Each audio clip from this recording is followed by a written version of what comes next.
hari na mataas ang tingin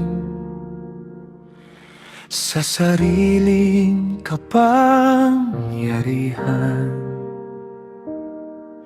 Hindi ba't ito'y aking gawa, ang sigaw ng kanyang puso?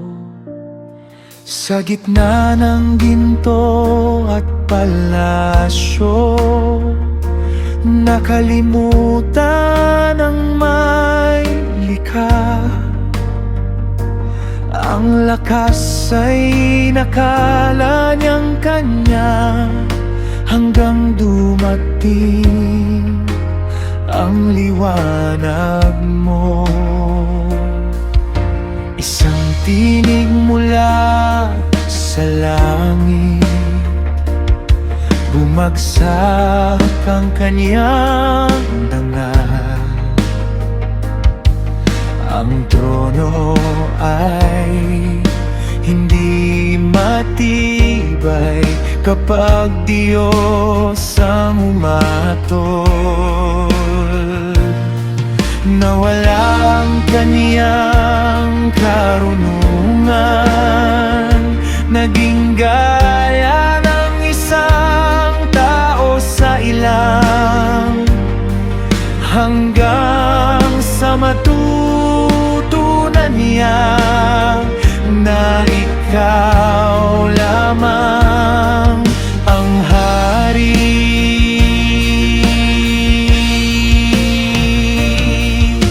Kapag taas ng loob, ikaw ang nagpapababa.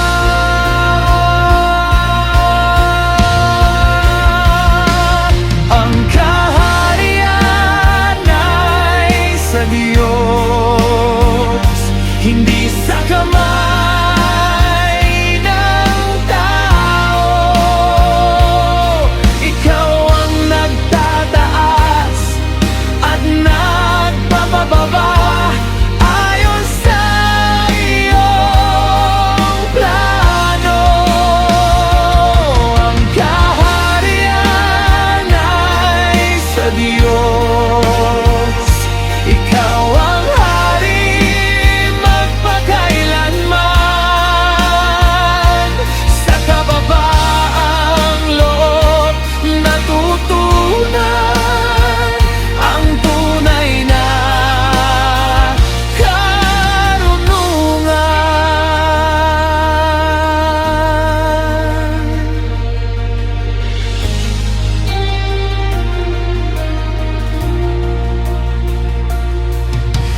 Mangitaas niya ang mata, naging malinaw ang lahat. Bumalik ang kaniyang katinuan at siya'y sumamba sa iyo.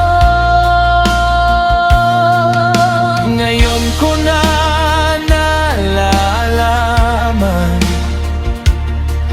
na ikaw ang tunay na Diyos. Sa pagkasira ng kayabangan, naging kapayapaan ang sumunod.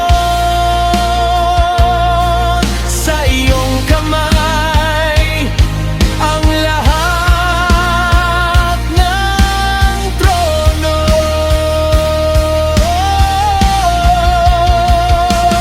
Ang kaharian ay sa Diyos, hindi sa kamay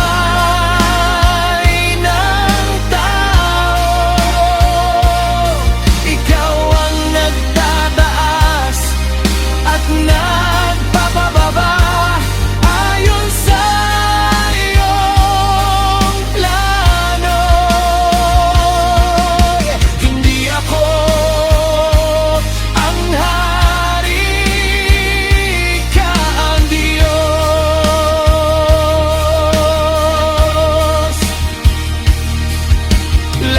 ng